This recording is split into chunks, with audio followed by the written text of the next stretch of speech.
President Tinubu swears in Finance Minister and 44 orders tasked them on promoting growth and development of the country.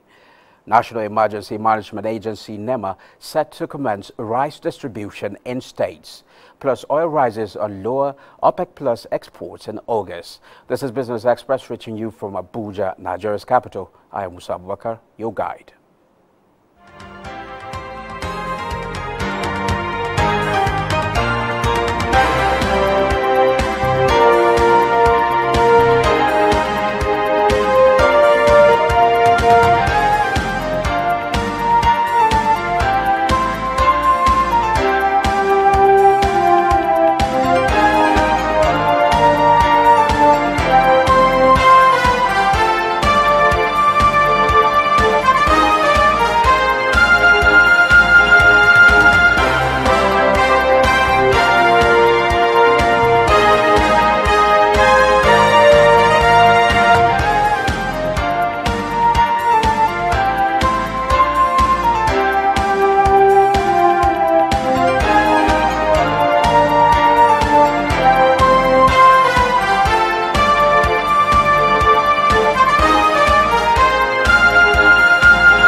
45 ministers designate have been sworn in by President Bola Ahmed Tinubu to assume their offices as substantive ministers of the Federal Republic of Nigeria.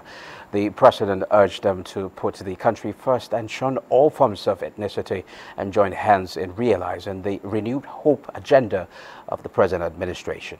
The challenges we face today are very daunting. Yes, they are. Yet, amidst these evident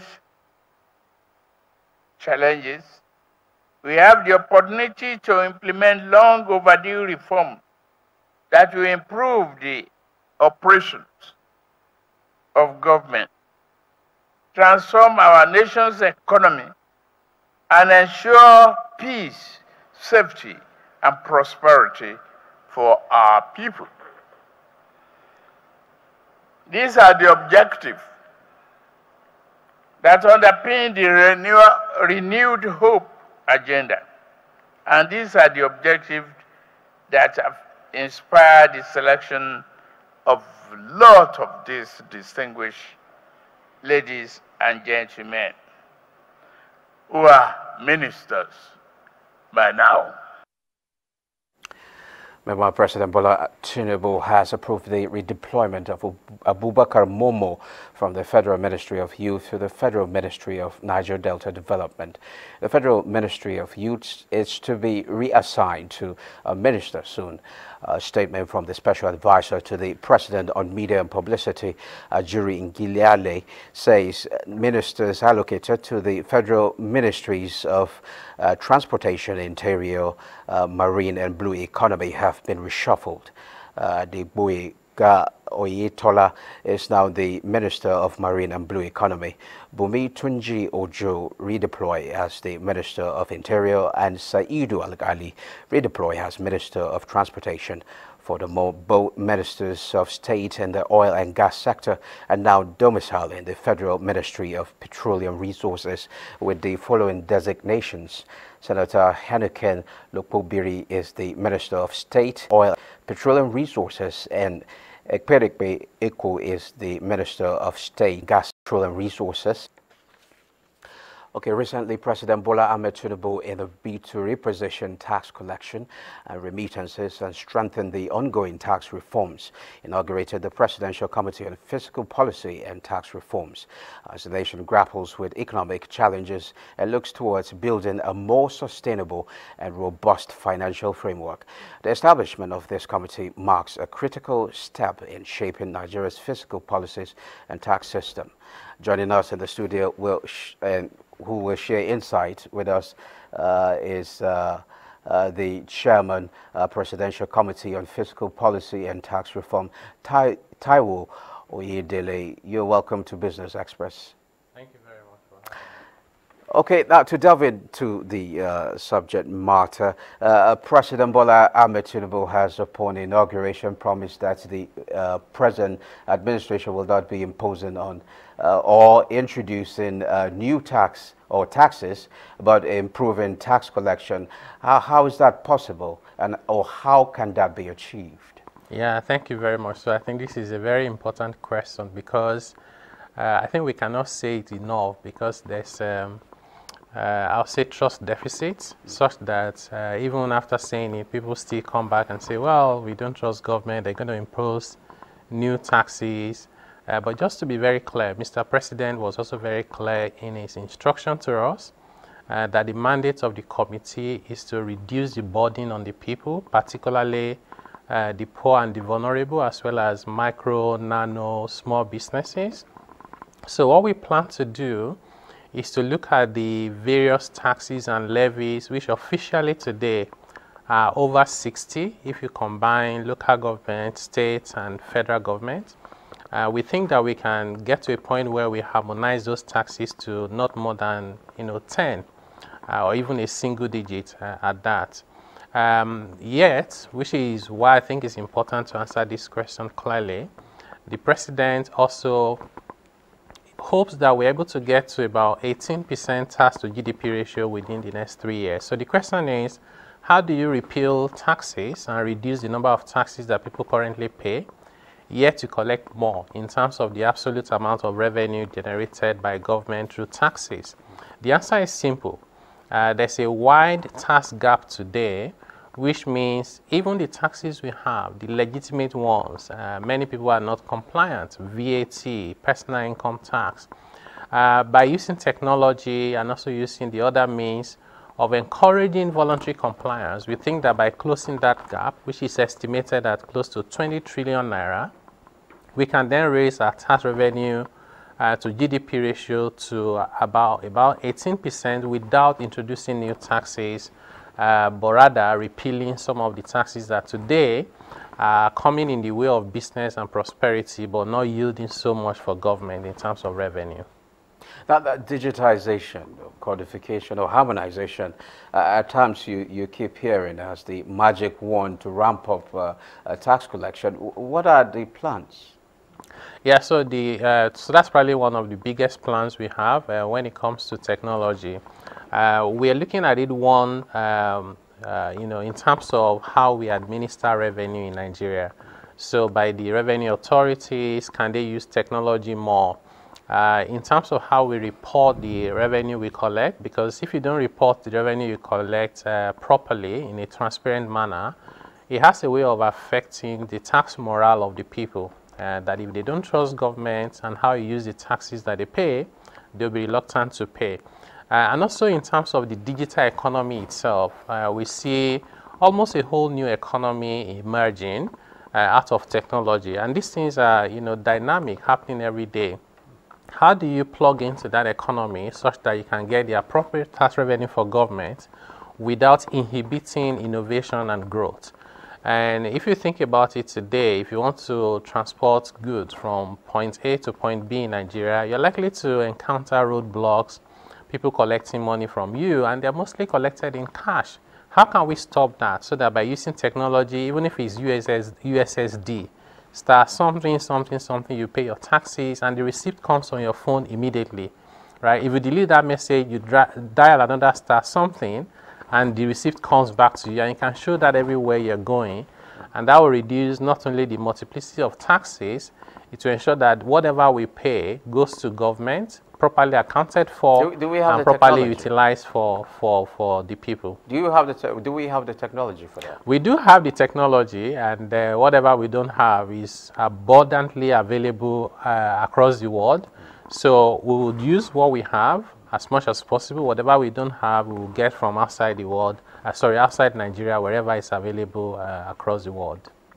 Okay, the catchphrase now is let's tax the fruits, the prosperity, and not the seeds. Can we have that in clear terms? Yeah, so Mr. President was very clear that we do not want to tax production. We'd rather wait and let you produce, and then we tax the consumption appropriately without imposing burden on the poorest people. We do not want to tax investment. We'd rather wait for you to receive the returns on your investment, and then we'll tax it. We do not want to tax your fruit, your seed. We'd rather tax the fruit. So what this means is that essentially, government wants to encourage and facilitate investment, which is what we need for us to generate employment, to create the growth we're looking for. And then once that prosperity is all over for individuals and for businesses, government will then share out of that by way of taxes, which I think is the way to go. Okay. What should we expect from your committee? You should expect a lot. The timeline that Mr. President has given to us is the first 30 days, which was counting from last week when the committee was officially inaugurated, for us to do what we call the quick wins. That's now about 20 days left. And then we have the first 6 months, which is when we undertake the critical reforms. For example, we're looking at rewriting the tax laws. Many of them we inherited from our colonial masters before independence. You can imagine they are not fit for purpose today. We want to see whether we can even translate them into the major languages, Yoruba, Igbo, Hausa, maybe even Pidgin language. And also to ensure that there is better coordination between fiscal authority and monetary authority and other policy-making organs of government, so that we can work together in a united format, reducing the number of taxes that people pay, improving the quality of spending so that government is spending money to address the most critical and most basic needs of our people, particularly people who are living in multidimensional poverty. At the end of the day, I think everyone will benefit from the reforms we want to undertake, whether they're small, whether they're big, whether they're poor. Of course, it may be that the rich people will have to pay a little bit more, but I'm sure that's fair and appropriate. Okay, is the time frame given to you, is that feasible? That's a good question. I think there's a sense of urgency that the government has, and I do agree with that 100%. If you give yourself 4 years to do it, you're likely to spend 4 years.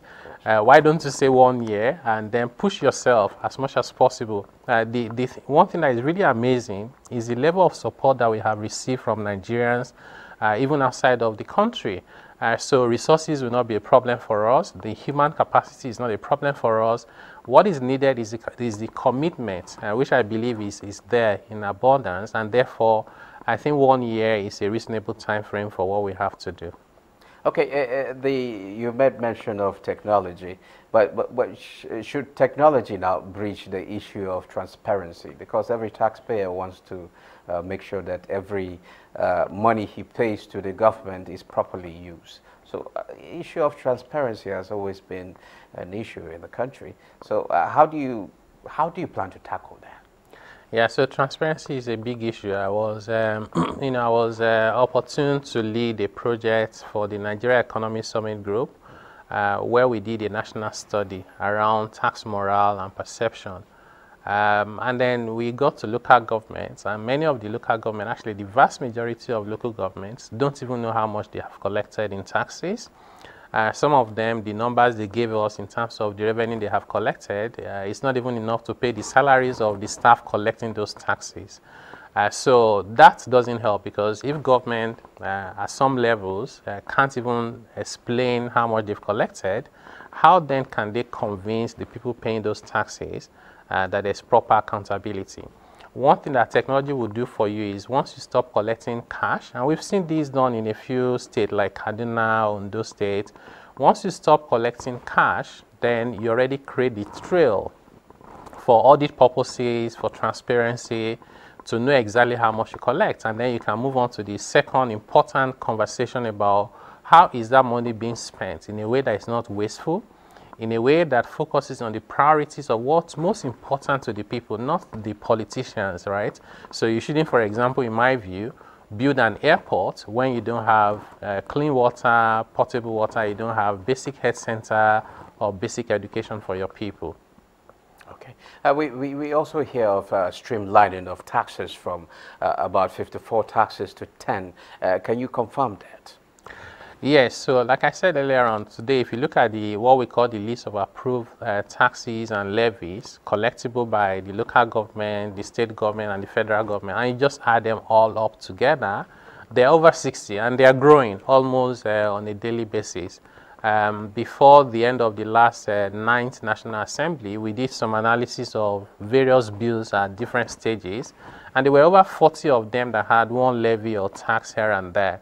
So we can't continue like that as a country, otherwise we'll never get to a point where we can industrialize and provide the employment for our people.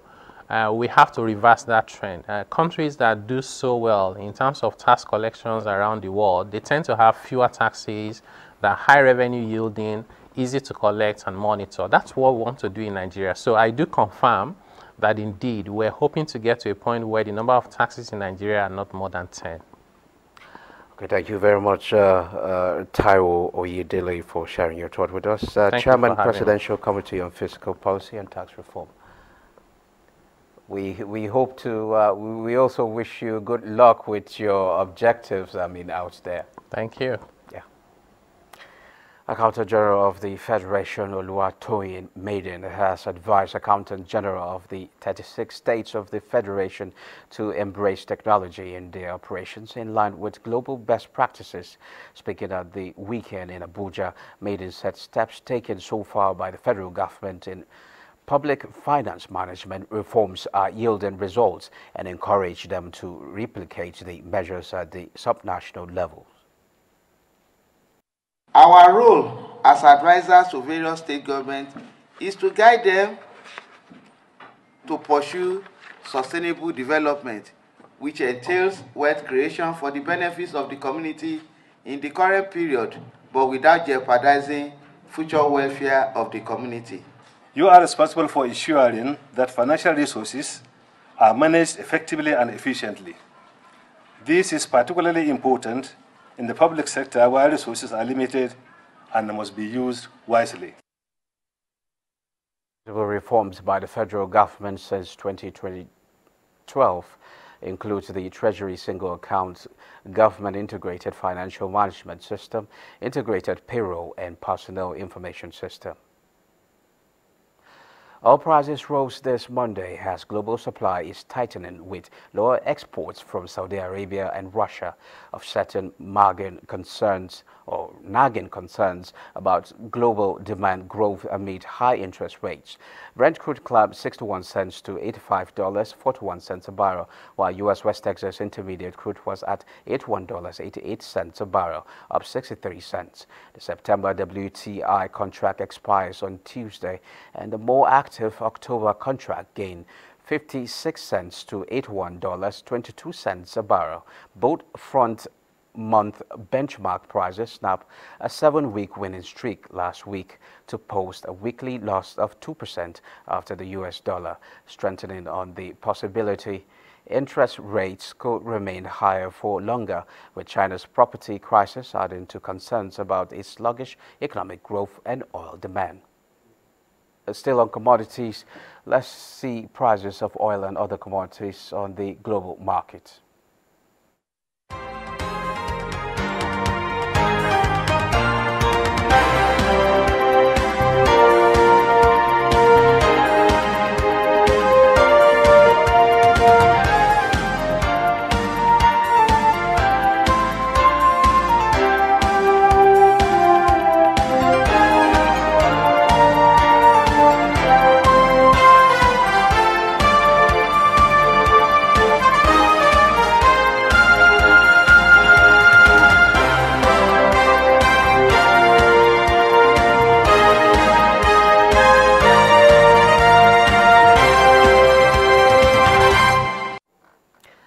Capital market investors on the Nigerian Exchange Limited suffered 150 billion naira loss last week as bears dominated trading, halting consecutive weeks of upward movement. Olayinka Ojo has a summary of market activities for the week ended August 18th.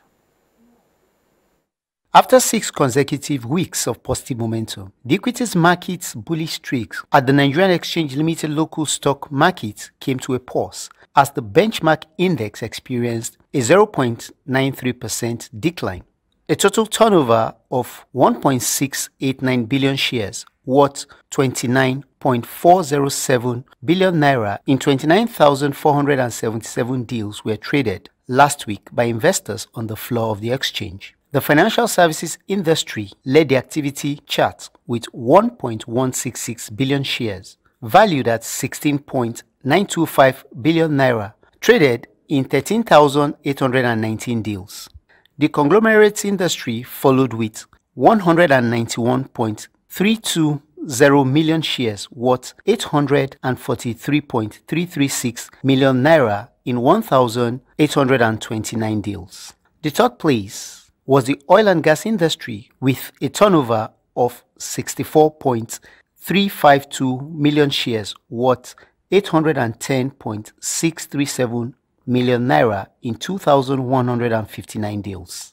Trading in the top three equities, namely FBN Holdings PLC, Transnational Corporation PLC, and Fidelity Bank, accounted for 576.688 million shares worth 6.911 billion naira in 3,524 deals.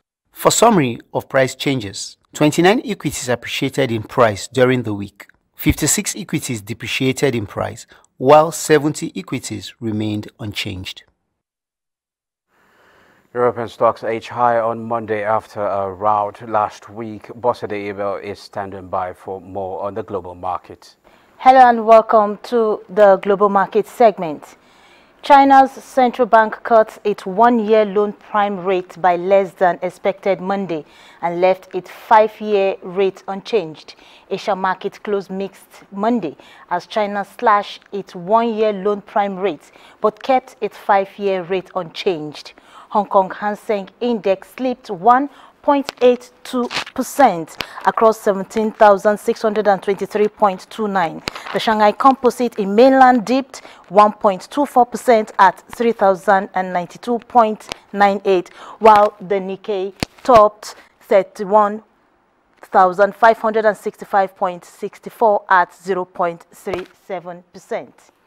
European stock markets were higher on Monday after closing Friday at a 6-week low.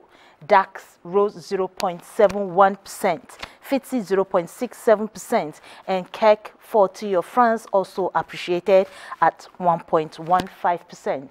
Stock futures in the United States were higher Monday as Wall Street tried to recover from another weekly decline. The Dow Jones Industrial Average futures rose 110 points, S&P 500 0.43%, and Nasdaq Composite also rose 0.57%. Now the bull-dominated African markets at the close of the session, with Namibia, Tunisia, and South Africa's JSE Africa Top 40 posting gains. That's the global market review. Over to you, Musa. Thank you, Bosede. This is where we end this edition of Business Express. We value your feedback, so keep the comments, observations, and suggestions coming. Be informed that all previous episodes are available on YouTube on the NT's channel. Join us again Tuesday at 9:30 a.m. for another episode of Business Express. I'm Musa Abubakar. Enjoy the rest of your day.